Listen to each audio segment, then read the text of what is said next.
Doamnelor și domnilor, Mihai! Bun găsit tuturor! Pare surprinzător, însă nu suntem într-o emisiune gastronomică. Nu o să gătim, totuși, credeți-mă, aceste fructe sunt reale. Sunt și gustoase, dar pot lăsa urme foarte urâte pe cămașa albă, pe haine în general. Avem aici vin roșu, ketchup, avem și ulei de motor și chiar cerneală. Aceste pete sunt foarte, foarte greu de îndepărtat. Pe vremuri, mama curăța petele de felul acesta cu oțet și tot nu reușea mare lucru. Acum avem însă Pasta Clean, curățătorul de pete. Cât de bun este produsul și cât de ușor este de folosit, o să ne arate domnul Michael Ernst. Este specialistul venit de la centrul de producție din Germania. Michael,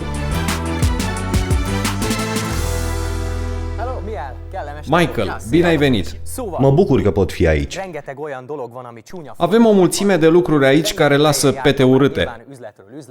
Eu am fost la multe magazine și am căutat ceva care să curățe petele, dar nimic nu a curățat murdăria 100%. Da, îți arăt imediat. De exemplu, afinele, murele sau orice fruct care cade pe tricou. Ne stropim din greșeală cu stiloul. Mamele știu ce înseamnă cerneala pe hainele copiilor. Ne mai pătăm și cu ceva iod sau cu suc de fructe, băut cu plăcere de cei mici. Așa apar cele mai frumoase pete. În cazuri ca acesta putem să facem maxim un tricou de vară, dar cu o foarfecă. Acum vine soluția. Vă arăt cum dispare murdăria fără să lase urme. Luăm o lavetă, o udăm și punem Pasta Clean. Nu mult, cât o alună. Acum fiți atenți, pentru că vom fi foarte rapizi. În numai câteva secunde vom îndepărta orice pată încăpățânată.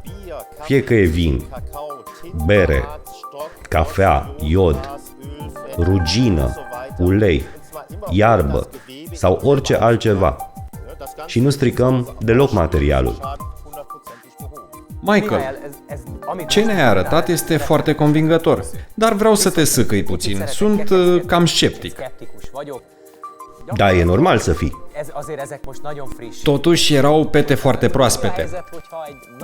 Dar dacă avem, să zicem, pe o haină, o pată veche de vreo jumătate de an? Nu este nicio problemă. Uite-te la acest pantalon. E plin de pete de iod uscate. Verifică, te rog, că sunt foarte uscate. Complet uscate. Acum îți înconjor cu un stilou ce pete vrem să îndepărtăm. Mai dai și cu stiloul? Hai, curăță chiar tu să vezi că nu-i niciun truc. Oricine poate face asta. Ia laveta și umezește-o bine. Punem acum Pasta Clean. Pur și simplu unge-l puțin.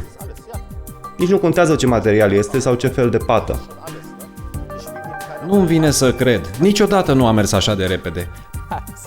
Mama, cred că ar fi mândră de mine. Parcă o aud. Fiule, ce îndemânat ești. Da, de acum poți să cureți tu însuți. Pantalonii ăștia nici nu mai puteau fi purtați. Practic ai fi aruncat pe geam o grămadă de bani din cauza unei pete. Deși i-ai fi putut salva. Comandați acum incredibila cremă de curățare Pasta Clean și vă salvați hainele favorite cu numai 139 de lei. În plus, ca parte a ofertei noastre exclusive, primiți 2 tuburi la prețul unui singur tub. Da, ați înțeles bine. Comandați acum și vă dăm un tub de Pasta Clean cadou. Tot gratis veți primi și un burete special de curățare. Este atât de ușor să vă salvați haina favorită. Comandați acum! Pentru mai multe informații, sunați la numărul de pe ecran sau vizitați-ne pagina de web. Ce ne mai poți arăta? Deși am văzut multe până acum, nu cred că ți-ai terminat demonstrația. Da, Pasta Clean nu este un simplu detergent. L-am folosit pentru cămăși, pentru bluze, rochii și chiar pentru haine groase. Dar și noi ne putem murdări în gospodărie. Doamnele în bucătărie folosesc tot felul de lucruri care pătează mâinile. Sunt fructe, legume, care colorează puternic pielea. Pe vremuri se curățau cu lămâie. Da, ne amintim cu toții, dar ustura afecta pielea. Așa este. Pentru că zeama de lămâie este de fapt un acid care curăță petele, dar dăunează pielii. Petele sunt diverse, de la copii care se muzgălesc cu cerneală până la mecanicii auto. Uite, o să-mi dau pe mână și cu puțină vazelină. Asta chiar murdărește pielea. Pare aproape imposibil de spălat. Dă mâna. Nu. Nu aș da mâna cu tine dacă nu te superi. Ce ai făcut? Nu vine să cred. Și distrugi și prosopul ăsta nou. Și pui suc pe ăsta? Nu, vă arăt că puteți folosi pasta clean cu orice, chiar și cu suc dacă nu aveți apă. Dacă, să zicem, ți se strică mașina pe autostradă și nu ai apă la tine, poți utiliza orice lichid cu pasta clean. 2 cm sunt suficienți. Torni lichidul și te poți spăla pe mână. Cel mai important e că pasta clean curăță până sub unghii. Scoate murdăria din orice rid sau cuta pielii. Și, foarte important, nu arde pielea. Pasta clean este testat dermatologic, nu dăunează deloc mâinii. Iar pielea îți rămâne curată. Hai să vorbim și despre restricții.